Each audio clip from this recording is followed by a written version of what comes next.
السلام علیکم ورحمۃ اللہ وبرکاتہ، نحمدہ ونصلی علی رسولہ الکریم، اما بعد فاعوذ باللہ من الشیطان الرجیم، بسم اللہ الرحمن الرحیم، رب اشرح لی صدری ویسر لی امری واحلل عقدۃ من لسانی یفقہوا قولی۔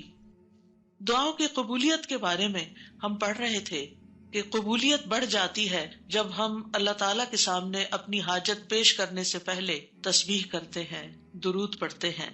جب ہم درود پڑھ لیتے ہیں تو پھر اللہ سبحانہ تعالیٰ ہم سے راضی ہوتا ہے۔ ارشاد باری تعالیٰ ہے، ابن مسعود کہتے ہیں جب کوئی آدمی اللہ سے سوال کرنے کا ارادہ کرے تو پہلے وہ اللہ کی ایسی حمد و ثنا بیان کرے جو اس کے لائق ہے، پھر نبی صلی اللہ علیہ وسلم پر درود بھیجے، اس کے بعد دعا کرے۔ اس طرح کرنے سے ممکن ہوگا کہ وہ کامیاب ہو جائے، یعنی اپنی مطلوبہ چیز کو پا لے، اس کی دعا قبول ہو جائے۔ حضرت علی رضی اللہ عنہ کہتے ہیں ہر دعا روک دی جاتی ہے یہاں تک کہ محمد صلی اللہ علیہ وسلم پر درود پڑھا جائے۔ یہ ان کے احساسات ہیں اور وہ سمجھتے ہیں کہ یہ درود ہی دعاؤں کو آگے بڑھانے والا ہے۔ مناوی کہتے ہیں کل دعاء محجوب، یعنی ہر دعا سے قبولیت روک دی جاتی ہے یہاں تک کہ دعا کرنے والا نبی صلی اللہ علیہ وسلم پر درود پڑھتا ہے، یعنی دعا اللہ کی طرف نہیں اٹھتی یہاں تک کہ اس کے ساتھ نبی صلی اللہ علیہ وسلم پر درود کو نہ ملایا جائے، کیونکہ درود دعا کی قبولیت کا وسیلہ ہے۔ ہم نے دعا کی اہمیت اور آداب میں پڑھا تھا کہ کچھ وسیلے ایسے ہیں جو جائز ہیں اور کچھ وسیلے ایسے ہیں جو درست نہیں ہیں۔ تو جائز وسیلوں میں سے ایک وسیلہ کیا ہے کہ ہم درود پڑھیں تاکہ ہماری دعا آگے بڑھے۔ دعا میں درود کی وجہ سے اللہ سبحانہ تعالی ہماری ساری ضروریات کے لیے کافی ہو جاتا ہے۔ صحیح الترغیب والترہیب میں آتا ہے، ایک شخص نے عرض کیا، اے اللہ کے رسول صلی اللہ علیہ وسلم، کیا میں اپنی دعا کا تہائی یعنی 1/3 حصہ آپ پر درود پڑھنے کے لیے مقرر کر دوں؟ آپ نے فرمایا ہاں اگر تم چاہو تو۔ اس نے کہا 2/3 2/3؟ آپ نے فرمایا ہاں اگر تم چاہو۔ اس نے کہا اگر میں ساری دعا درود کے لیے مقرر کر دوں؟ تو رسول اللہ صلی اللہ علیہ وسلم نے فرمایا پھر تو اللہ تمہاری دنیا اور آخرت کے غم و فکر کے لیے تمہیں کافی ہو جائے گا۔ اس کا یہ مطلب نہیں ہے کہ ہم پھر کوئی دعا مانگے ہی نہ، اس کا مطلب یہ ہے کہ زیادہ سے زیادہ درود پڑھیں، یعنی دعائیں تو ہم مخصوص وقت میں پڑھتے ہیں یا پھر جب کوئی ضرورت پیش آتی ہے، لیکن درود ہم ہر وقت پڑھ سکتے ہیں، یعنی ہماری روزانہ کی جو روٹین ہے، چلتے پھرتے اٹھتے بیٹھتے، کیونکہ کچھ لوگوں نے اس کے ساتھ بھی بڑی پابندیاں عائد کی ہوئی ہیں کہ بغیر وضو کے درود نہ پڑھا جائے، سر پہ دوپٹے کے بغیر درود نہ پڑھا جائے، راستے میں کہیں درود نہ پڑھے۔ ایسا کچھ نہیں ہے، دعا ہو، ذکر ہو، درود ہو، وضو کے ساتھ، وضو کے بغیر، راستے میں، سوتے جاگتے اٹھتے بیٹھتے، ہر جگہ پڑھ سکتے ہیں۔ صرف یہ ہے کہ نماز جو ہے وہ وضو کے بغیر نہیں ہوتی، وہ پوری طرح سطر ڈھانکے بغیر نہیں ہوتی۔ آپ لمبی سے لمبی نماز پڑھ رہے ہیں لیکن آپ نے ایسا دوپٹہ اوڑا ہوا ہے کہ آپ کے بال جھلک رہے ہیں تو آپ کی نماز نہیں ہوگی، آپ کی محنت ضائع ہو جائے گی۔ لیکن درود شریف کے وقت اگر آپ کام کر رہے ہیں، مثلا کھانا پکا رہے ہیں اور آپ نے دوپٹہ اتار کے ایک طرف رکھا ہوا ہے کہ بار بار وہ بیچ میں اٹک رہا ہے، تو کوئی حرج نہیں، سر ننگا بھی ہے تو درود شریف پڑھ سکتے ہیں۔ تو درود شریف پڑھتے رہنے سے انسان کے سارے مسائل حل ہو جاتے ہیں، خاص طور پر اگر آپ کے دل پر بوجھ ہے، غم ہے، پریشانی ہے، تو درود ان چیزوں کو دور کرنے والا ہے، ان کا ازالہ کرنے والا ہے۔ یہ دنیا اور آخرت کی خیر کو جمع کرنے والا ہے، کیونکہ اللہ تعالیٰ جس کو غم اور فکر میں کافی ہو جائے تو ایسا شخص دنیا اور آخرت دونوں کی پریشانیوں سے نکل جائے گا، کیونکہ نبی صلی اللہ علیہ وسلم نے درود کی فضیلت کیا بتائی کہ پھر اللہ تعالیٰ اس کو دنیا اور آخرت کے ہم و غم کے لیے کافی ہو جائے گا، یعنی پھر سارے معاملات آپ کے اللہ کے سپرد ہو جائیں گے۔ یعنی اذن یکفیک اللہ ما اہمک، تمہاری دینی، دنیاوی، اخروی معاملات، ہر چیز میں جو پریشانیاں ہیں انشاءاللہ وہ دور ہو جائیں گی۔ اس کی وجہ کیا ہے؟ اس کی وجہ یہ ہے کہ انسان اللہ سبحانہ تعالیٰ کی طرف متوجہ ہوتا ہے اور ایک محسن کے احسانات کو یاد کرتا ہے، یعنی جیسے شکر نعمتوں کو بڑھاتا ہے نا، لَإِن شَكَرْتُمْ لَأَزِيدَنَّكُمْ، اگر تم نے شکر ادا کیا تو میں تمہیں کیا کروں گا؟ اور نعمتیں دوں گا۔ درود شریف کیا ہے؟ اگر آپ غور کریں تو درود کیا ہے؟ درود دراصل نبی صلی اللہ علیہ وسلم کے ہم پر جو احسانات ہیں کہ آپ نے ہمیں ایمان سے روشناس کیا، قرآن سے روشناس کیا، حکمت سے روشناس کیا اور ہماری خاطر دعائیں کی، بے شمار احسانات ہیں نا آپ صلی اللہ علیہ وسلم۔ آج ہم آپ کو کیا بدلہ دے سکتے ہیں؟ کس شکل میں بدلہ دے سکتے ہیں؟ ہم آپ کے لیے کیا کر سکتے ہیں؟ اب ہمارے والدین ہمارے ساتھ احسان کرتے ہیں تو ہم ان کی خدمت کرتے ہیں، ہم ان کو کچھ پکا کے دے دیتے ہیں، ہم ان کو کچھ کھلا دیتے ہیں، ہم ان کو کچھ گفٹ دے دیتے ہیں، یعنی مختلف طریقے سے ماں باپ کو خوش کرنے کی کوشش کرتے ہیں، چاہے انہیں ضرورت ہو یا نہ ہو. ہم سب ایسے ہی کرتے ہیں نا. یعنی ہم یہ تھوڑی دیکھتے ہیں کہ ان کو اس وقت ہمارے لاڈ پیار کی ضرورت ہے یا نہیں ہے، وہ دکھی ہے، پریشان ہے یا نہیں ہے. ہم اپنی محبت کا اظہار کسی نہ کسی شکل میں کرتے رہتے ہیں. وہ فوت ہو جاتے ہیں تو پھر کیا کرتے ہیں؟ پھر ان کو وزٹ نہیں کر سکتے، ان کو دیکھ نہیں سکتے، ان کو کچھ دے نہیں سکتے، انہیں کچھ کھلا پلا نہیں سکتے. پھر ہم ان کے لیے بس صرف دعائیں کرتے ہیں یا صدقہ خیرات کر دیتے ہیں. یہی چیزیں ان کو فائدہ دیتی ہیں. نبی صلی اللہ علیہ وسلم کے احسانات ہم پر سب انسانوں سے زیادہ ہیں، ہمارے ماں باپ سے بھی زیادہ ہیں ہم پر. اگر ہم سیرہ پڑھیں اور دیکھیں کہ آپ نے کتنے دکھ اٹھائے، کتنے غم اٹھائے، کتنی پریشانیوں سے گزرے، تو حیران ہو جاتا ہے انسان کہ اتنی بھی سچی خیرخواہی کسی انسان کے اندر ہو سکتی. النبی اولی بالمؤمنین من انفسہم، نبی تو تم سے بھی زیادہ تمہارے لیے مہربان ہے. یعنی ہم اپنی جانوں کے بارے میں اتنے فکر مند نہیں ہوتے، ہم اپنے آپ کو خود جہنم کی آگ سے بچانے کے لیے وہ فکر نہیں کرتے جتنی فکر ہمارے نبی صلی اللہ علیہ وسلم نے ہمارے لیے کی. تو ان کے احسانات کا بدلہ کیسے دیں گے ہم ان کے لیے کیا کریں گے؟ ہم ان کے لیے درود پڑھیں گے. تو یہ درود کا پڑھنا، آپ کے احسانات کا بدلہ تو ہم کہاں سے دے سکتے ہیں، لیکن اس کے جواب میں ایک شکریہ ادا کرنے کا انداز ہے. ان کی مہربانیوں کو اکنالج کرتے ہیں، کیونکہ جو شکر گزار انسان ہوتا ہے وہ دنیا میں بھی مطمئن ہوتا ہے، اس کی ایک فلفلمنٹ ہوتی ہے، اور پھر یہ ہے کہ اس کے آگے کے مرحلے بھی آسان ہوتے ہیں. وہ جس کے ساتھ بھی شکر گزاری کا معاملہ کرتا ہے، عام انسانوں کے ساتھ بھی، تو وہ ان کا محبوب بن جاتا ہے. تو جب ہم اللہ تعالیٰ کا شکر ادا کرتے ہیں تو کیا ہم اللہ کے محبوب نہیں ہوں گے؟ جب ہم رسول اللہ صلی اللہ علیہ وسلم کا شکریہ ادا کرتے ہیں، اور شکریہ ادا کرنا صرف زبان سے تھینک یو کہنا نہیں ہوتا، وہ مختلف طریقے سے کسی کو دعا دینا بھی. یعنی اگر ہم کسی کے احسان کا بدلہ صرف دعا کی شکل میں بھی دیتے ہیں تو یہ بھی شکریہ ادا کرنے کی بہت بڑی قسم ہے.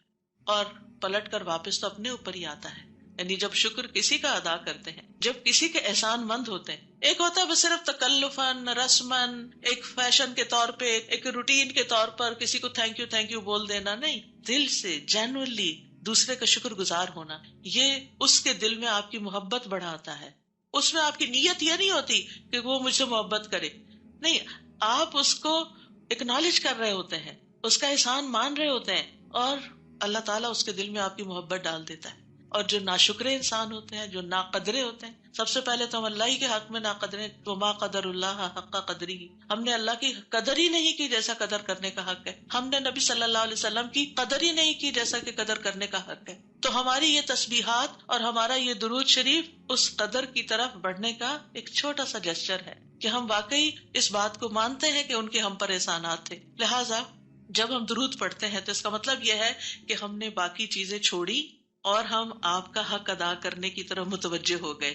تو یہ چیز اللہ تعالیٰ کو کتنی پسند آتی ہوگی کہ یہ اپنے لیے کچھ نہیں مانگ رہا، اپنے لیے نہیں کچھ مانگ رہا، اپنی باتیں نہیں کر رہا، یہ اپنے غموں کو بھول کے، اپنے کاموں کو چھوڑ کے صرف نبی صلی اللہ علیہ وسلم پر درود بھیج رہا ہے. یعنی ان کا احسان مان کر، ان کا شکریہ ادا کرتے ہوئے ان کے لیے دعا کر رہا ہے. نبی صلی اللہ علیہ وسلم اللہ تعالیٰ کے محبوب ہیں، سب سے بہترین بندے ہیں، سب سے بہترین نبی ہیں. اللہ تعالیٰ ان سے محبت کرتا ہے. اللہ تعالیٰ فرماتے قل ان کنتم تحبون اللہ فاتبعونی یحببکم اللہ، کہہ دیجیے اگر تم اللہ سے محبت کرتے ہو، میری اتباع کرو، اللہ تم سے محبت کرے گا. تو نبی صلی اللہ علیہ وسلم کی اتباع ہو، آپ کی سنتوں پر عمل کرنا ہو، آپ پر درود پڑھنا ہو، یہ سب کس میں اضافہ کرتا ہے؟ اللہ کی محبت بندے کو ملتی ہے. یحببکم اللہ، اللہ تم سے محبت کرے گا. اور اللہ تعالیٰ جس سے محبت کرے پھر اس کی تو بات ہی کیا. سیجعل لهم الرحمن ودا، اس کے مسائل کیسے حل نہیں ہوں گے؟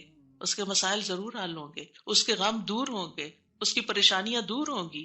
لہٰذا جب ہم اس سٹیٹ میں آ جاتے ہیں تو پھر آپ دیکھیں کہ یہ درجہ اس سے بھی بڑھ جاتا ہے جو ہم اپنے لیے خود کچھ مانگ رہے ہوتے ہیں نا. کیونکہ جب آپ کو کسی سے محبت ہوتی ہے تو آپ اس کے لیے کچھ بھی کرنے کو تیار ہوتے ہیں. یہ تو انسان کا حال ہے، انسان کی محبت ہے نا.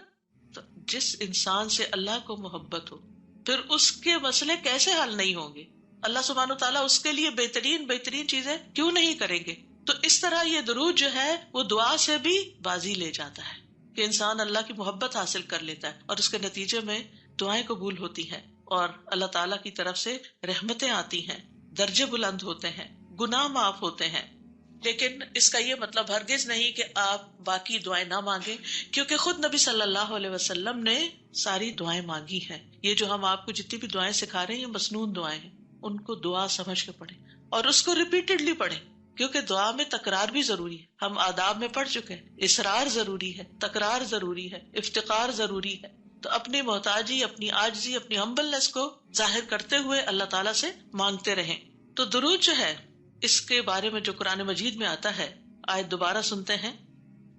ان اللہ وملائکتہ یصلون علی النبی یا ایہا الذین آمنوا صلوا علیہ وسلموا تسلیما.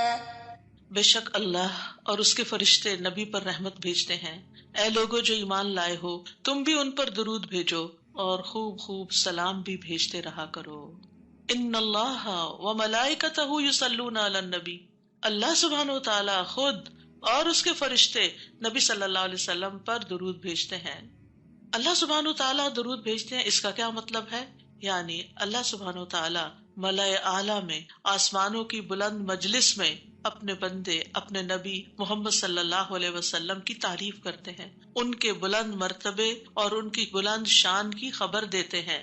اللہ تعالیٰ ان کی خود تعریف کرتے ہیں، ثنا کرتے ہیں، آپ پر رحمتیں اور برکتیں نازل کرتے ہیں. اور فرشتے بھی درود بھیجتے ہیں، جیسے فرشتے تسبیح کرتے ہیں نا، اور جیسے کائنات کی باقی چیزیں سب اللہ کی حمد و ثنا کرتے ہیں، تو نبی صلی اللہ علیہ وسلم پر بھی فرشتے درود بھیجتے ہیں. اور ان کا درود بھیجنا کیا ہے؟ کہ آپ کے لیے رحمت اور مغفرت اور بلندی درجات کی دعا.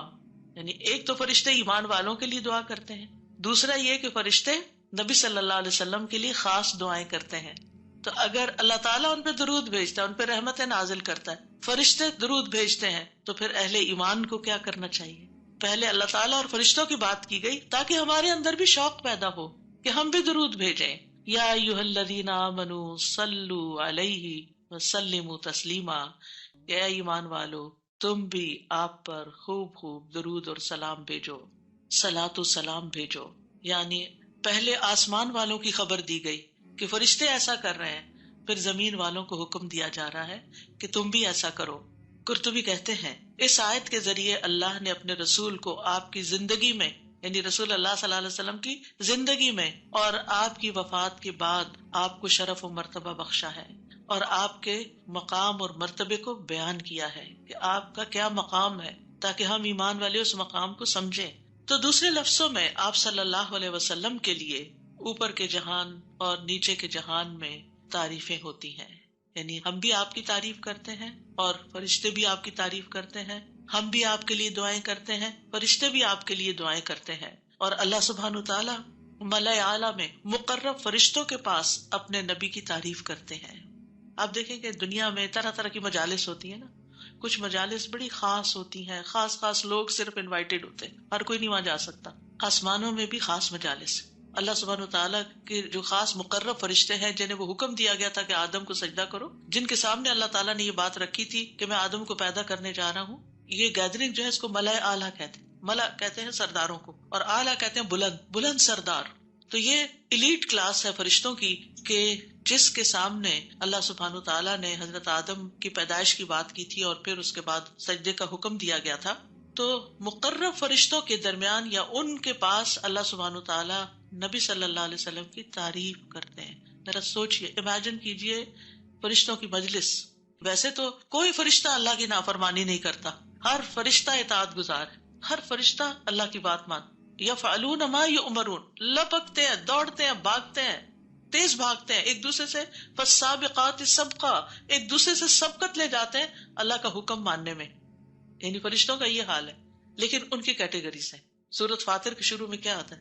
جاعل الملائکۃ رسلا اولی اجنحۃ مثنی وثلاث ورباع ویزید فی الخلق ما یشاء. 2 پروں والے فرشتے بھی ہیں، 3 والے بھی ہیں، 4 والے بھی ہیں، اور پھر اللہ جتنی چاہتا ہے بڑھا دیتا ہے. جبریل علیہ السلام کے تو 600 پر ہیں. سوچئے کیا کیفیت ہوگی ان کی. اور پھر جو حاملین عرش فرشتے ہیں ان کے کندھے سے لے کے یہاں کان کی لو تک 700 سال کا فاصلہ ہے. اتنا عرصہ کوئی سفر کرتا رہے. اب آپ خود سوچیں کہ اتنے بڑے فرشتے ہیں وہ، ان کے سامنے اللہ سبحانہ و تعالی محمد صلی اللہ علیہ وسلم کی تعریف فرماتے ہیں. آپ کے مقام کا اندازہ کریں. کیا ہم نے قدر کی اپنے نبی کی؟ ہم کیا درود پڑھتے ہیں، ہم کیا تعریف کرتے ہیں، ہم کتنا جانتے ہیں آپ کو، ہم آپ کی سنت کو کیا سمجھتے ہیں. حدیث، یہ تو حدیث ہے، یہ قرآن تو نہیں ہے. استغفر اللہ.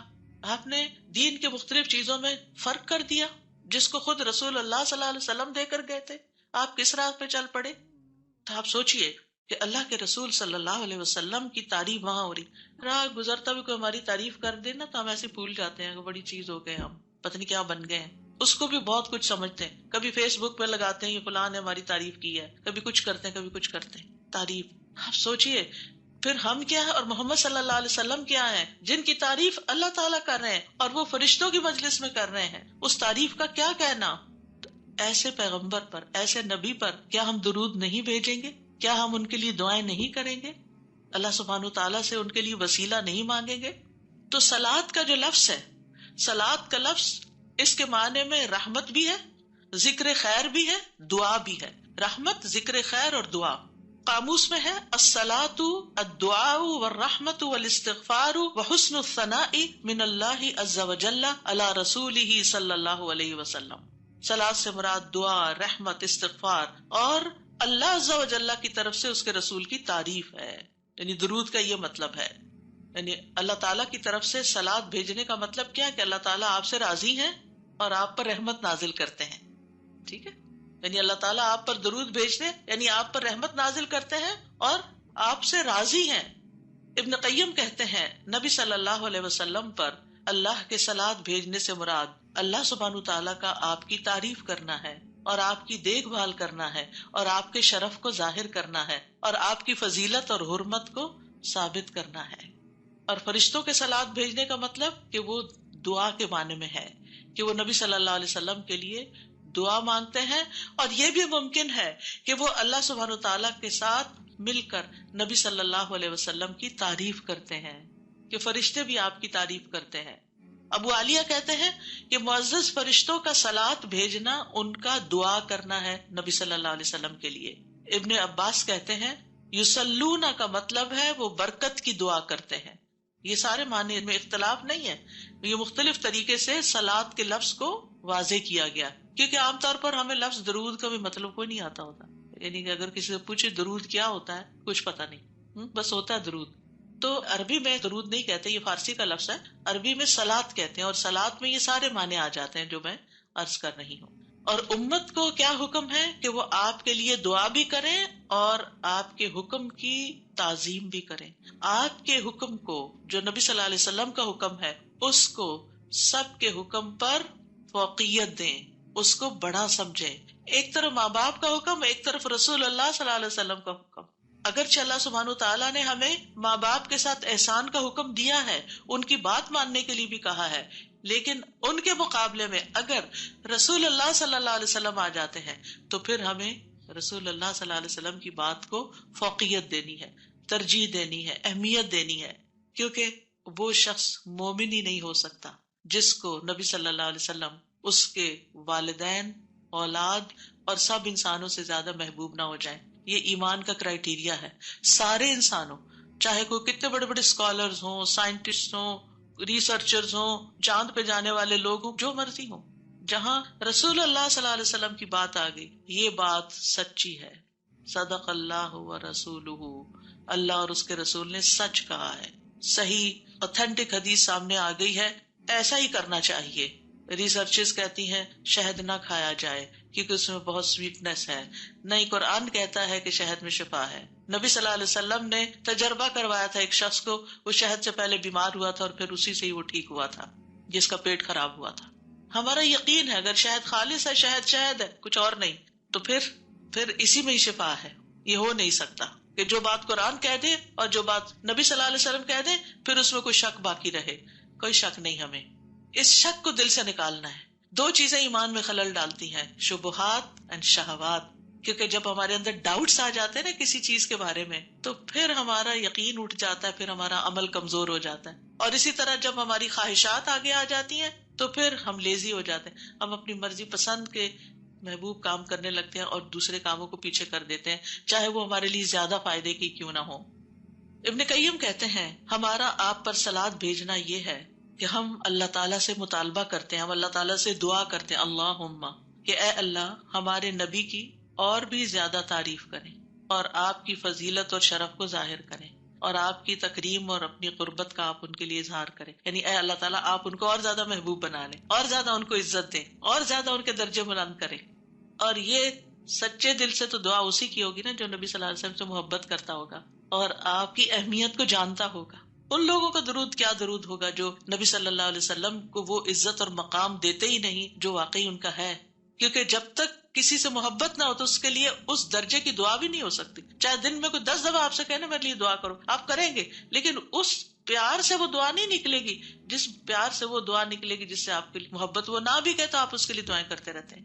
اور پھر یہاں پر اس آیت میں صرف صلاۃ کی بات نہیں بلکہ کیا فرمایا، وَسَلِّمُوا تَسْلِيمًا، سلموا، آپ کو سلام کا تحفہ بھی دیں. صرف صلاۃ نہیں بلکہ سلام بھی کریں. تسلیم کا کیا مطلب ہے کہ آپ پر خیر و برکات نازل ہوں، آپ پر اللہ کی رحمتیں اور سلامتیاں ہوں، اور آپ ہر طرح کی تکالیف اور آفتوں سے محفوظ رہیں، ہر طرح کے نقائص سے پاک رہیں. جب ہم کہتے ہیں نا اللہم سلم علی محمد، درود ویسے تو یوں پورا پڑھتے ہیں اللہم صلی وسلم علی نبینا محمد، تو اس کا مطلب کیا ہے کہ یا اللہ محمد صلی اللہ علیہ وسلم کے لیے آپ کی دعوت میں، یعنی آپ نے جو دعوت دی لوگوں کو اسلام کی طرف، آپ کی امت میں اور آپ کے ذکر خیر میں ہر طرح کی سلامتی لکھ دے، ہر طرح کے نقص سے سلامتی ہو جائے.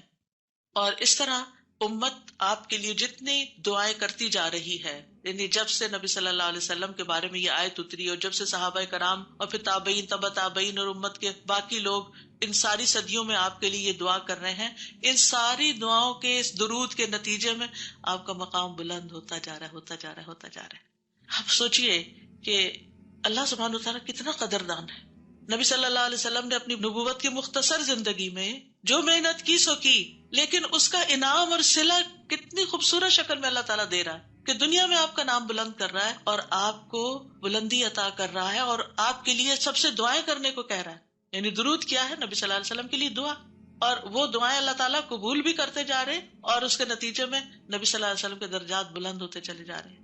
تو سوچئے جو سنت کی پیروی کرے گا، جو آپ کے مشن کو آگے لے کے بڑھے گا، جو اخلاص کے ساتھ اس رستے کو اپنائے گا، جو یہی کام کرے گا جو محمد صلی اللہ علیہ وسلم نے کیے، جو آپ کا پیروکار ہوگا، جو آپ کی سنت کا متبع ہوگا، جو آپ کے اس مشن یعنی دین کی تبلیغ کے کام کو آگے لے کر بڑھے گا، کیا اللہ تعالیٰ اس کو ایسے ہی چھوڑ دیں گے؟ کیا اللہ سبحانہ تعالیٰ اس کی قدر نہیں کریں گے؟ ہم سب انسان کسی نہ کسی طرح دنیا میں بلندی چاہتے ہیں، کوئی ڈگری کے ذریعے، کوئی مال کے ذریعے، کوئی کسی ذریعے دوسروں سے آگے نکلنا چاہتا ہے، بلند مرتبہ ہونا چاہتا ہے. لیکن اس راستے کو چھوڑ دیتے ہیں کیونکہ اس راستے کو بظاہر یوں لگتا ہے کہ اس سے کیا ملے گا ہمیں، اس سے کون سی بلندی مل جائے گی. اور اس طرح ہم نبی صلی اللہ علیہ وسلم کے طریقہ کار کو چھوڑ کر اور طریقوں کو اختیار کرنے لگتے ہیں. ہم سمجھتے ہیں شاید اس میں زیادہ خیر ہے یا اس سے ہمیں زیادہ بھلائی یا کوئی بڑائی مل جائے گی. نہیں، اصل بات یہ ہے کہ ہمیں جو عزت یہ دین دے سکتا ہے، جو مرتبوں کی بلندی، جو اللہ کی رحمتیں، جو خیر اور لازوال نعمتیں جنہیں کبھی ختم نہیں ہونا، جو اس راستے سے مل سکتی ہیں، وہ دنیا میں کوئی اور راستہ ہے ہی نہیں ان سب نعمتوں کو پانے کا. پھر بھی ہم اپنے دین کو حقیر سمجھتے ہیں اور دین کی خدمت کو فارغ وقت کا کام سمجھتے ہیں اور پورے خوشی اور محبت اور خلوص کے ساتھ یہ کام نہیں کرنا چاہتے. ہمیں ضرورت رہتی ہے کہ کوئی اور آئے، دھکا سٹارٹ کرے اور پھر ہم آگے بڑھیں، کوئی ہمیں موٹیویٹ کرے تو پھر ہم کچھ کریں. ہم خود سے کچھ کرنے والے نہیں. ہم کس بات کے انتظار میں ہیں؟ اصل مشکل یہ کہ ہمارے یقین میں کمی ہے، تو اس یقین کو بڑھانے کی ضرورت ہے. تو اللہ سبحانہ وتعالی اپنے فرشتوں کے بعد ایمان والوں کو حکم دیتا ہے کہ اے مومنو، تم تو زیادہ حقدار ہو کہ نبی پر درود و سلام بھیجو، کیونکہ تمہیں ان کی رسالت سے جو برکتیں حاصل ہوئی ہیں، جو فیض حاصل ہوا ہے، وہ فرشتوں کو تو نہیں ہوا نا. فرشتے تو پہلے سے اللہ کی عبادت کرے. ہمیں عبادت کے طریقے کس نے سکھائے؟ محمد صلی اللہ علیہ وسلم نے سکھائے. آپ کی بدولت ہمیں یہ ساری نعمتیں ملی، تو ہمیں تو زیادہ پھر درود بھیجنا چاہیے. تو صلوا علیہ وسلموا تسلیما. تو آپ کا حق اور آپ کی عزت اور آپ کی قدردانی صرف یہ نہیں کہ ہم آپ کی شان میں کوئی گستاخی نہ کریں یا کوئی گستاخی کرے تو اس کے پیچھے پڑ جائیں. آپ کا مقام اس سے زیادہ کا متقاضی ہے کہ آپ پر درود و سلام بھیجا جائے. اور یہ قرآن سے بھی ثابت، اور یہ سنت سے بھی ثابت، اور یہ فرشتوں کا طریقہ بھی ثابت. اسی لیے آپ دیکھیں کہ نماز کے اندر درود پڑھنا واجب ہے. واجب ہے. اگر آپ نے اتحیات پڑھ کے سلام پھیر دیا، درود نہیں پڑھا، تو آپ کی نماز ناقص ہے. لیکن اگر آپ مثلا آپ کو وضو ٹوٹ رہا ہے مثال کے طور پر، اور آپ سوچتے ہیں کہ اب اگر میں اس موقع پر میری نماز جاتی ہے تو میں کیا کروں گا، تو اگر آپ صرف اتنا بھی پڑھ دیتے ہیں نا، اللہم صلی وسلم علی نبینا محمد، اور سلام پھیر دیتے ہیں، نماز ہو جاتی ہے. تو یہ یعنی عام حالات میں بھی ہم درود پڑھ سکتے ہیں، اور نماز میں تو پڑھنا ہی پڑھنا ہے. اور پھر اذان کے بعد اور مختلف مواقع پر انشاءاللہ دیکھتے ہیں. شیخ سعدی کہتے ہیں آپ صلی اللہ علیہ وسلم پر درود بھیجنا اللہ سبحانہ تعالیٰ اور اس کے فرشتوں کی اقتداء ہے، اور جو حقوق ہم پہ عائد ہوتے ہیں اس کا بدلہ دینا بھی مقصود ہے. آپ کی محبت اور آپ کی تکریم کی علامت ہے. جو آپ سے جتنی محبت کرے گا اتنا ہی درود بھیجے گا. پھر یہ اجر و ثواب کے حصول کا ذریعہ بھی ہے. سبحان اللہ. یعنی جب کوئی انسان شکر گزار ہوتا ہے، قدردان ہوتا ہے، تو اللہ تعالیٰ اس کی کیسی قدردانی کرتے ہیں. درود ہم آپ پر پڑھتے ہیں، ثواب ہمیں مل رہا ہوتا ہے. کوئی احسان نہیں ہے کسی پر، آپ کو بھی ساتھ ہی فائدہ ہو گیا. اور پھر یہ ایمان کی علامت ہے، کیونکہ جو آپ سے محبت نہیں کرتا اس کا ایمان مکمل نہیں. اور پھر آپ کی توقیر جس کا حکم اللہ تعالیٰ نے دیا اس کی علامت بھی ہے. لِتُؤْمِنُوا بِاللَّهِ وَرَسُولِهِ وَتُعَزِّرُوهُ وَتُوَقِّرُوهُ وَتُسَبِّحُوهُ بُكْرَةً وَأَصِيلًا، تاکہ تم اللہ اور اس کے رسول پر ایمان لاؤ اور اس کی مدد کرو اور اس کی تعظیم کرو اور دن کے شروع اور آخر میں تسبیح کرو. نبی صلی اللہ علیہ وسلم کی امت پر جو احسانات ہیں ان کا تھوڑا سا ذکر کرنا اس لیے ضروری ہے تاکہ یاد تازہ ہو جائے کہ آپ کے ذریعے میں کیا کیا فیض ملا.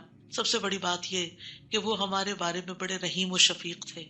لَقَدْ جَاءَكُمْ رَسُولٌ مِّنْ أَنفُسِكُمْ عَزِيزٌ عَلَيْهِ مَا عَنِتُّمْ حَرِيصٌ عَلَيْكُمْ بِالْمُؤْمِنِينَ رَءُوفٌ رَحِيمٌ. لوگوں تمہارے پاس تمہیں میں سے ایک رسول آیا ہے، اگر تمہیں کوئی تکلیف پہنچے تو اسے گناہ گزرتی، اس کو تکلیف ہوتی ہے. کیا ہمارے اندر بھی دوسروں کے لیے ایسے احساسات ہیں کہ کسی کو تکلیف پہنچے تو ہمیں تکلیف ہو جائے؟ نبی صلی اللہ علیہ وسلم کو ایمان والوں کی تکلیف سے تکلیف پہنچتی تھی. وہ تمہاری فلاح کا حریص ہے. ہم ہیں لوگوں کی فلاح کے حریص کہ ان کو ہدایت ہو جائے، یہ دین کی طرف آ جائے. مومنوں پر نہایت مہربان اور رحم کرنے والا ہے. یہ ہیں ہمارے رسول جن کی گواہی اللہ تعالیٰ نے دی کہ ان کے اندر کے جذبات لوگوں کے لیے کیا ہیں اور ان کا مشن کیا اور وہ چاہتے کیا ہیں آپ کے لیے، اور وہ کتنے شفیق اور مہربان ہے. یعنی ایک دائی کی بنیادی صفت ہونی چاہیے کہ وہ دوسروں سے محبت کرنے والا ہو، دوسروں کی خیر کرنے والا ہو. ہم بعض اوقات دین کا کام کرتے ہوئے اتنے پروفیشنل ہو جاتے ہیں کہ ہماری ٹون بھی بڑی اسپارٹ ہو جاتی ہے اور ہمارا انداز بھی بڑا تحکمانہ ہو جاتا ہے. ہم سمجھتے ہیں کہ ہم صحیح معنی میں خدمت کر رہے ہیں. نہیں، کہیں ایسا نہ ہو کہ اس کی وجہ سے لوگ دین سے ہی دور ہو جائیں. نبی صلی اللہ علیہ وسلم کا یہ طریقہ نہیں تھا. اللہ کی قسم ہم جتنے سنت کے زیادہ قریب ہوں گے اتنے ہی زیادہ ہم دین کو فائدہ پہنچانے والے ہوں گے، اور جتنے سنتوں سے دور ہو جائیں گے اور آپ کے طریقے سے دور ہو جائیں گے آپ سے بھی اتنے ہی دور ہو جائیں گے اور دین کو بھی اتنا ہی نقصان پھر دیں گے. نبی صلی اللہ علیہ وسلم مومنوں پر ان کی جانوں سے بھی زیادہ قریب ہیں. النبی اولی بالمؤمنین من انفسہم وازواجہ امہاتہم. یہ نبی مومنوں پر ان کی جانوں سے زیادہ حق رکھنے والا ہے اور اس کی بیویاں ان کی مائیں ہیں. نبی صلی اللہ علیہ وسلم نے فرمایا دنیا میں کوئی مومن ایسا نہیں جس سے میرا دنیا اور آخرت میں سب سے زیادہ قریب کا رشتہ نہ ہو. اگر چاہتے ہو تو یہ آیت پڑھ لو. یعنی صرف اس دور کے لوگوں کے لیے نہیں تھے آپ قریب، بلکہ ہمارے لیے بھی ہیں. فرمایا یہ آیت پڑھ لو، النبی اولی بالمؤمنین من انفسہم. نبی مومنوں پر ان کی جانوں سے بھی زیادہ قریب ہیں. لہٰذا جو کوئی مومن مر جائے اور مال چھوڑ جائے تو وہ اس کے خاندان کو ملے گا، اس کے وہ وارث ہوں گے، اور جو قرض یا عیال چھوڑ جائے وہ میرے پاس آئے، میں اس کا بندوبست کروں گا. آج کوئی حکمران، کوئی لیڈر ایسا ہے جو یہ کہے کہ تمہارا کوئی فوت ہو جائے جو وہ چھوڑے وہ سب تمہارا، لیکن اگر کوئی تمہاری ضرورت ہے تو میرے پاس آ جاؤ؟ ایسی خیرخواہی محمد صلی اللہ علیہ وسلم کے اندر تھی اپنے ساتھیوں کے لیے. آپ امت کے لیے روتے تھے. نبی صلی اللہ علیہ وسلم نے ابراہیم علیہ السلام کے بارے میں یہ آیت پڑھی، رب انہن اضللن کثیرا من الناس فمن تبعنی فانہ منی، کہ اے میرے رب ان بتوں نے بہت سے لوگوں کو گمراہ کر دیا ہے تو جو میری پیروی کرے وہ مجھ سے ہوگا. اور یہ آیت جس میں عیسیٰ علیہ السلام کہتے ہیں ان تعذبہم فانہم عبادک وان تغفر لہم فانک انت العزیز الحکیم، اے اللہ اگر تو انہیں عذاب دے یعنی جو میرے پیروکار ہیں تو تیرے بندے ہیں دے دے، اور اگر تو بخش دے تو بے شک تو عزیز الحکیم ہے۔ نبی صلی اللہ علیہ وسلم نے کیا فرمایا؟ ابراہیم علیہ السلام نے کہا بس وہ میرے ہیں جو میری پیروی کریں۔ عیسیٰ علیہ السلام نے کہا تیرے بندے ہیں تو چاہے تو سزا دے دے۔ نبی صلی اللہ علیہ وسلم کو دیکھیے، پھر آپ نے یہ دو آیتیں پڑھ کے اپنے ہاتھ اٹھائے اور فرمایا اے اللہ میری امت میری امت، امتی امتی، اور آپ رونے لگ گئے۔ یہ آپ کے دل میں امت کے لیے پیار تھا، امت کے دل میں محمد صلی اللہ علیہ وسلم کے لیے کیا محبت ہے۔ تو اللہ عز و جل نے فرمایا اے جبریل جاؤ محمد کے پاس، حالانکہ تیرا رب خوب جانتا ہے، اور ان سے پوچھو کہ کیوں رو رہے ہیں۔ جبریل علیہ السلام آپ کی خدمت میں آئے اور آپ سے رونے کی وجہ پوچھی تو رسول اللہ صلی اللہ علیہ وسلم نے انہیں بتا دیا کہ میں اپنی امت کے لیے رو رہا ہوں، حالانکہ اللہ سب سے زیادہ جاننے والا ہے۔ تو اللہ تعالیٰ نے فرمایا اے جبریل محمد کی طرف جاؤ اور ان سے کہہ دو کہ ہم آپ کو آپ کی امت کے بارے میں ضرور راضی کر دیں گے اور ہم آپ کو غمگین نہیں کریں گے۔ اتنے حریص تھے وہ ہماری نجات کے اور ہماری فلاح کے، تو کیا وہ والدین سے بھی زیادہ پھر مہربان نہیں ہم پر؟ ہمارے ماں باپ ہماری دنیا کا غم کرتے ہیں، ہماری دنیا کی فکریں کرتے ہیں، ان کو کھانا کہاں سے ملے گا، ان کے فلاں چیز کا کیا ہوگا، فلاں چیز کا کیا ہوگا۔ نبی صلی اللہ علیہ وسلم ہماری دنیا کے تو پیچھے ہو گیا نا کہ جس کا عیال ہو قرض دار ہو میرے پاس آ جائے، لیکن ہماری آخرت کی فکر کرتے ہیں کہ میری امت کی بخشش ہوگی کہ نہیں ہوگی۔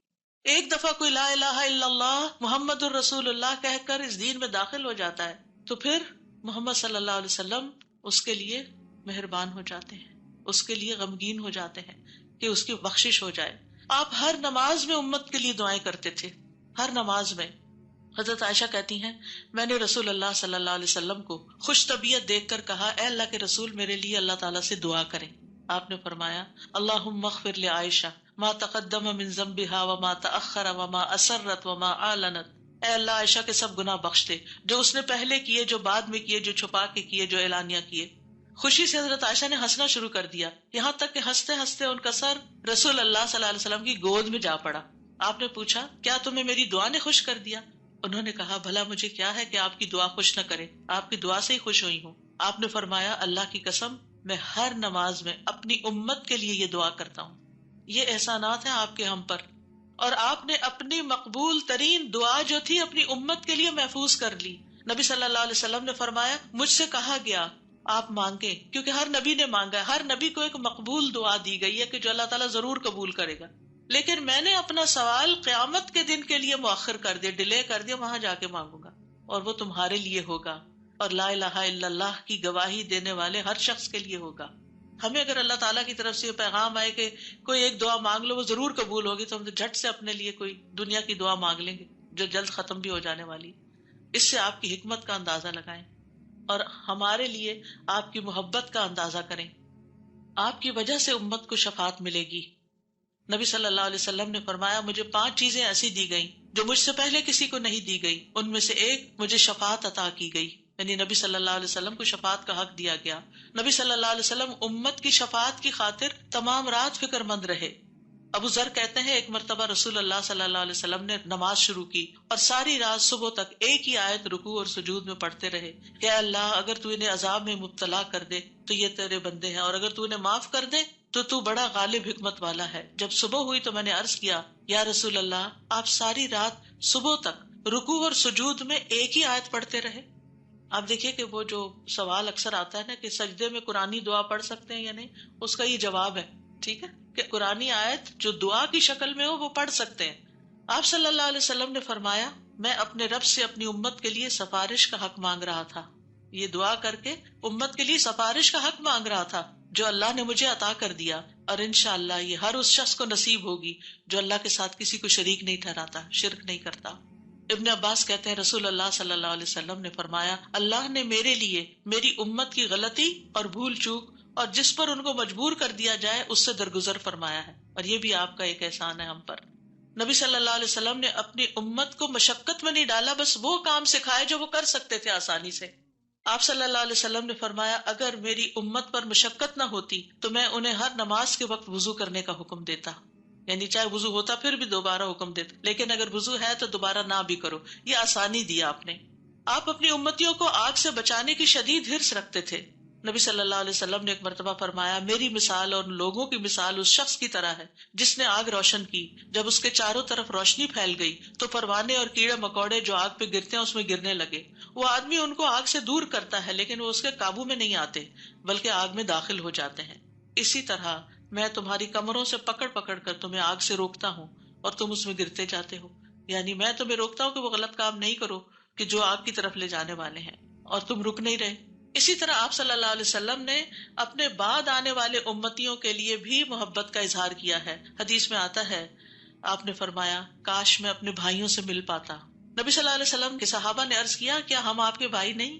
آپ نے فرمایا، تم میرے صحابہ ہو۔ میرے بھائی وہ لوگ ہیں جو مجھ پر ایمان لائے ہوں گے لیکن میری زیارت نہ کر سکے ہوں گے، یعنی آپ کے بعد دنیا میں آئے ہیں۔ پھر یہ ہے کہ درود شریف پڑھنے کے فائدے کیا ہیں؟ یہ تو تھا کہ آپ کے احسانات ہیں ہم پر، لہٰذا ہمیں انسان ہونے کی حیثیت سے ہمارے اوپر لازم ہے کہ احسان کا بدلہ چکائے اور ہم آپ پر درود پڑھیں۔ لیکن ویسے فائدے کیا ہیں؟ ایک بار درود بھیجنے پر 10 رحمتیں ملتی ہیں، صحیح مسلم کی روایت میں آتا ہے۔ سنن نسائی میں آتا ہے، جو شخص مجھ پر 1 مرتبہ درود بھیجے گا اللہ اس پر 10 مرتبہ رحمتیں نازل کرے گا، اس کے 10 گناہ معاف ہوں گے، اس کے 10 درجات بلند ہوں گے۔ ایک اور روایت میں آتا ہے، جو شخص میری امت میں مجھ پر اخلاص سے دل سے 1 بار درود پڑھے گا تو اللہ اس وجہ سے اس پر 10 رحمتیں بھیجے گا اور اس کی وجہ سے اس کے 10 درجے بلند فرمائے گا، اس کے لیے 10 نیکیاں لکھے گا، 10 گناہ معاف فرما دے گا۔ فائدے ہی فائدے، برکتیں ملیں گی۔ آپ نے فرمایا، مجھ پر درود بھیجا کرو کیونکہ مجھ پر درود بھیجنا تمہارے لیے باعث برکت ہے، اور میرے لیے اللہ سے وسیلہ کا بھی سوال کیا کرو، یعنی جو شخص درود بھیجتا ہے برکت اس پر آتی ہے، انسان کی ذات میں، عمل میں، عمر میں برکتیں آتی ہیں۔ امام ابن قیم نبی صلی اللہ علیہ وسلم کی ذات پر درود بھیجنے کے بارے میں کہتے ہیں، یہ درود بھیجنے والے شخص کی اپنی ذات کے لیے، اس کے عمل، اس کی عمر میں برکت کا سبب ہے، اس کی مصلحتوں اور ضرورتوں کے اسباب میں سے ہے، کیونکہ درود بھیجنے والا اپنے رب سے دعا کر رہا ہوتا ہے کہ اللہ آپ پر اور آپ کی آل پر برکت نازل کرے۔ تو جب ہم آل پر برکت کی بات کرتے ہیں تو ہم خود بھی بیچ میں سب آ جاتے ہیں اور یہ دعا قبول ہو جاتی ہے، اسی لیے بدلہ بھی اسی کی جنس سے ہوگا۔ ابن حجر کہتے ہیں کہ طاعون اور دیگر بڑی بڑی وبائی بیماریوں میں سب سے بڑھ کر ان کو دور کرنے والی چیزوں میں سے نبی صلی اللہ علیہ وسلم پر کثرت سے درود بھیجنا ہے۔ پینڈیمک میں، کووڈ-19 میں ہمیں سب سے زیادہ درود پڑھنا ہے۔ درود پڑھتے رہیں، کثرت سے پڑھتے رہیں، یہ وبائی امراض دور ہو جائیں گی۔ ابن الجوزی کہتے ہیں، جب اللہ اپنے بندے کے ساتھ خیر کا ارادہ کرتا ہے تو وہ اسے محمد صلی اللہ علیہ وسلم پر درود بھیجنے کی توفیق دے دیتا ہے، کیونکہ پھر خیر اسی پر واپس آنی ہے نا، تو اب توفیق ہو گئی تو خیر و برکت کے دروازے کھل گئے۔ ایک فرشتے کے ذریعے آپ تک درود پہنچایا بھی جاتا ہے۔ رسول اللہ صلی اللہ علیہ وسلم نے فرمایا، جو شخص 1 بار مجھ پر درود بھیجے گا اللہ اس پر 10 رحمتیں نازل کرے گا، اس پر ایک فرشتہ مقرر ہے، یعنی اس کام پر جو وہ مجھ تک پہنچاتا رہتا ہے۔ ہر جگہ سے درود پہنچا دیا جاتا ہے، یعنی ضروری نہیں کہ روزے کے پاس جا کے ہی آپ درود پڑھیں، اور اگر روزے پہ جانا نصیب نہیں ہو تو بعض لوگ بہت اپسیٹ ہو جاتے ہیں کہ ہم مدینہ گئے ہیں روزے پہ نہیں جا سکے۔ کوئی بات ہے، ہم مدینہ میں تو ہے نا، شکر کریں۔ ہم شکر کرنا بھول جاتے ہیں اور ہم وہ چیز جو نہیں ملی ساری اپنی ایفرٹ انرجی ادھر لگا دیتے ہیں اور اپنا وقت ضائع کر دیتے ہیں۔ کیونکہ میں یہ بات اس لیے کر رہی ہوں کہ رمضان میں بھی بہت سے لوگ عمرے پہ جائیں گے، اور آپ کو لیٹسٹ ریسٹرکشنز کا پتہ ہے کہ جب تک روزے کی بکنگ نہ ملے آپ وہاں نہیں جا سکتے۔ اب بعض لوگ اس پہ پریشان ہو کے بیٹھ جاتے ہیں، تو پریشان نہ ہو آپ۔ اس وقت اگر دل میں تنگی تکلیف آئے تو کہ یا اللہ قیامت کے دن مجھے اتنا دور نہ کرنا آپ سے، آج یہاں پہنچ کے بھی میں دور ہوں، قریب نہیں جا پا رہی، تو کہیں ایسا نہ ہو کہ قیامت کے دن دور ہو جاؤں۔ یہ سبق سیکھنے کی ہے بات، یعنی اچھے برے حالات تھے، لوگ ایک عمرے میں کئی دفعہ جا رہے ہوتے تھے لیکن اب پہنچ کر بھی نہیں پہنچ پاتے۔ تو نعمتیں تو کبھی بھی جا سکتی ہیں انسان سے، جب نعمت جائے نا، محرومی ہو تو یہ سوچے کہ اللہ آخرت میں محروم نہ کرنا، دنیا میں ایک چیز لے لی وہاں نہ لینا، کیونکہ وہ محرومی اصل محرومی ہے۔ تو ایسے میں آپ دیکھیں کہ اگر آپ 20 میٹر دور بیٹھ کے بھی درود شریف پڑھ رہے ہیں نا، مدینہ کے اندر پڑھ رہے ہیں، مکہ میں پڑھ رہے ہیں، کینیڈا میں پڑھ رہے ہیں، یہاں سے بھی آپ کا درود پہنچا دیا جاتا ہے۔ اللہ تعالیٰ کے ایسے لشکر ہیں، ایسے فرشتے ہیں، سیکنڈز میں آپ کی بات کہاں سے کہاں چلی جاتی ہے۔ کیا یہ امیزنگ نہیں؟ اللہ تعالیٰ عرش پر ہوتے ہوئے جس کی بلندیوں کا ہم اندازہ بھی نہیں کر سکتے، یہاں ہماری باتیں سن رہے ہیں۔ اللہ تعالیٰ کے لیے کوئی چیز مشکل نہیں، وہ السمیع البصیر ہے۔ رسول اللہ صلی اللہ علیہ وسلم نے فرمایا، تم کہیں بھی ہو مجھ پر درود بھیجو کیونکہ تمہارا درود مجھ تک پہنچ جاتا ہے، پھر یہ کہ نبی صلی اللہ علیہ وسلم کی سفارش کے مستحق ہو جاتے ہیں وہ جو آپ پر درود بھیجتے ہیں. آپ نے فرمایا جو میرے اوپر درود بھیجتا ہے یا میرے لیے وسیلہ مانگتا ہے قیامت کے دن اس کے لیے میری شفاعت ثابت ہو جائے گی. یہ وسیلہ وہ خاص مقام ہے ایک جنت میں جو صرف ایک شخص کو ملے گا، اور وہ آپ صلی اللہ علیہ وسلم کے لیے ہم مانگتے ہیں کہ وہ سب سے اعلیٰ ترین مقام ہمارے نبی محمد صلی اللہ علیہ وسلم کو ملے. درود نہ پڑھنے والا بخیل ہے. آپ نے فرمایا جس کے سامنے میرا ذکر ہو اور وہ مجھ پر درود نہ بھیجے وہ بخیل ہے. درود نہ پڑھنے والے کے لیے دوری اور رسوائی ہے. مالک بن حویرث کہتے ہیں رسول اللہ صلی اللہ علیہ وسلم ممبر پر چڑھے، جب پہلی سیڑھی پر چڑھے تو فرمایا آمین، پھر دوسری پر چڑھے تو فرمایا آمین، پھر تیسری پر چڑھے تو فرمایا آمین، پھر فرمایا میرے پاس جبریل آئے اور فرمایا اے محمد جس نے رمضان کا مہینہ پایا پھر اس کی بخشش نہ ہو سکی تو اللہ اس کو اپنی رحمت سے دور کر دے. میں نے کہا آمین. جبریل نے بد دعا کی. پھر فرمایا جس نے اپنے دونوں والدین میں سے ایک کو یا دونوں کو پایا اور آگ میں داخل ہو گیا، یعنی ان کی خدمت نہیں کی، ان کو راضی نہیں کیا، اللہ اس کو اپنی رحمت سے دور کرے. میں نے کہا آمین. دعا جبریل مانگ رہے ہیں اور آمین محمد صلی اللہ علیہ وسلم کہہ رہے ہیں. فرمایا جس کے سامنے آپ کا ذکر آیا اور اس نے آپ پر درود نہیں پڑھا اللہ اس کو اپنی رحمت سے دور کر دے. کہیے آمین. میں نے کہا آمین. ایک اور روایت میں آتا ہے وہ شخص رسوا ہوا جس کے سامنے آپ کا ذکر آیا اور اس نے آپ پر درود نہیں پڑھا. میں نے کہا آمین. تو دل ہی دل میں صلی اللہ علیہ وسلم پڑھ لینا چاہیے. اور اگر ایک مجلس میں کئی دفعہ آپ کا ذکر آ رہا ہے تو پورا لمبا درود شریف نہیں، یعنی مختصر بھی پڑھ سکتے ہیں. انس بن مالک کہتے ہیں نبی صلی اللہ علیہ وسلم نے فرمایا جس کے پاس میرا ذکر کیا جائے وہ ضرور مجھ پر درود بھیجے اور فوراً پڑھنا چاہیے. صالح کہتے ہیں اگر تاخیر کرے گا تو مذمت ہوگی، یعنی پسندیدہ نہیں. اسی طرح آپ کا نام لکھتے وقت یعنی محمد لکھتے وقت ساتھ صلی اللہ علیہ وسلم لکھنا چاہیے. یہ آپ کی تعظیم کے تقاضوں میں سے ہے. سفیان ثوری کہتے ہیں اگر حدیث کے پڑھنے والے کو کوئی اور فائدہ نہ بھی ہو تو اس کو یہ فائدہ ضرور حاصل ہوتا ہے کہ وہ رسول اللہ صلی اللہ علیہ وسلم پر درود بھیجتا ہے. جب تک وہ حدیث کی کتاب پڑھتا رہتا ہے اس پر اللہ کی رحمت نازل ہوتی رہتی. اگر آپ بخاری کی کلاس میں بیٹھے ہوئے ہیں اور بار بار درود آ رہا ہے، اگر آپ کو حدیثیں نہیں بھی سمجھ آ رہی تب بھی آپ پر رحمت آ رہی ہے. پھر آذان کے بعد نبی صلی اللہ علیہ وسلم نے فرمایا جب تم مؤذن کو سنو تو اسی طرح کہو جیسے وہ کہتا ہے، پھر مجھ پہ درود بھیجو کیونکہ جو مجھ پر ایک دفعہ درود بھیجتا ہے اللہ تعالیٰ اس کے بدلے میں اس پر 10 رحمتیں نازل فرماتا ہے. پھر مسجد میں داخل ہوتے وقت نبی صلی اللہ علیہ وسلم جب مسجد میں داخل ہوتے تو پہلے درود و سلام پڑھتے تھے، پھر یہ پڑھتے اللہم اغفر لی ذنوبی وافتح لی ابواب رحمتک. اگر ایک سٹینڈی بنوا کے سامنے رکھ دی جائے نا اللہم صلی وسلم علی نبینا محمد اور اس کے نیچے یہ والی دعا لکھ کے، تو اس سے کیا ہوگا کہ جو بھی داخل ہوگا نظر پڑے گی تو ریمائنڈر ہو جائے گا. پھر ہر نماز کے پہلے اور آخری تشہد میں درود شریف پڑھنا، یعنی آپ صلی اللہ علیہ وسلم پہلے میں بھی پڑھتے تھے تو اگر پہلے میں پڑھ لیا جائے کبھی تو سجدہ صاحب کرنے کی نہیں ضرورت. پھر اسی طرح یہ کہ صفا مروہ کی سعی کرتے وقت وہاں پر جب آپ چکر لگا رہے ہوتے ہیں تو ساتھ ساتھ درود بھی پڑھتے جائیں، یعنی دعائیں کرنے کے علاوہ. یعنی عام طور پہ ہم صرف اور مختصر اذکار یا دعاؤں پہ زیادہ رکھتے ہیں، درود بھول جاتے ہیں. اور خصوصاً جب ہم صفا کے پاس کھڑے ہوں، حضرت عمر کہتے ہیں کہ جب تم آؤ تو بیت اللہ کے ساتھ چکر لگاؤ اور پھر مقام ابراہیم پہ 2 رکعت پڑھو، پھر صفا کے پاس آؤ، کھڑے ہو جاؤ، بیت اللہ نظر آئے، 7 بار اللہ اکبر کہو، ہر 2 تکبیروں کے درمیان اللہ کی حمد و ثنا کرو اور درود بھی بھیجو، اپنے لیے دعا مانگو، اور مروہ پہاڑی پر بھی ایسا ہی کرو. پھر جمعہ کے دن اور رات نبی صلی اللہ علیہ وسلم نے فرمایا جمعہ کے دن اور رات کو کثرت سے مجھ پر درود بھیجو، بس جو آدمی ایک دفعہ درود بھیجے گا اللہ اس پر 10 رحمتیں نازل کرے گا. نماز جنازہ کی دوسری تکبیر کے بعد قنوت نازلہ پڑھتے وقت دعا کے شروع، آغاز اور اختتام پر مجالس میں، یعنی جس مجلس میں آپ بیٹھیں چاہے دنیا کے مجلس تو اس میں بھی بیٹھے بیٹھے درود پڑھیں. نبی صلی اللہ علیہ وسلم نے فرمایا جو لوگ کسی جگہ پر مجلس کریں، بیٹھے ہیں باتیں کر رہے ہیں لیکن نہ اس میں اللہ کا ذکر کریں نہ اپنے نبی پر درود بھیجیں تو وہ ان کے لیے نقصان کا باعث ہوگی. پھر اگر اللہ چاہے تو انہیں عذاب دے، اگر چاہے تو انہیں بخش دے. تو اس لیے درود وہاں بھی ضروری ہے. اور ایک اور روایت میں آتا ہے کہ قیامت کے دن ایسی مجلس ان کے لیے حسرت کا باعث ہوگی، اگرچہ وہ اپنے اجر و ثواب کی بنا پہ جنت میں داخل بھی ہو جائیں لیکن انہیں اس مجلس پہ حسرت ہوگا ہم وہاں بیٹھے تھے اور ہم نے ایک دفعہ بھی درود نہیں پڑھا. نبی صلی اللہ علیہ وسلم کے علاوہ دیگر انبیاء پر بھی درود پڑھا جا سکتا ہے. آپ نے فرمایا اللہ کے نبیوں اور رسولوں پر درود بھیجو، اس لیے کہ اللہ نے انہیں بھی میری طرح مبعوث کیا تھا. اور بعض احادیث سے یہ پتہ چلتا ہے کہ جب آپ نبیوں کا تذکرہ کرتے تو ان کے ساتھ صلی اللہ علیہ وسلم کہتے تھے. اسی لیے آپ نے دیکھا کہ فقہ القلوب کی کتاب کے اندر دیگر انبیاء موسیٰ صلی اللہ علیہ وسلم لکھا ہوتا ہے. ہم حیران ہوتے ہیں کہ یہ کیوں؟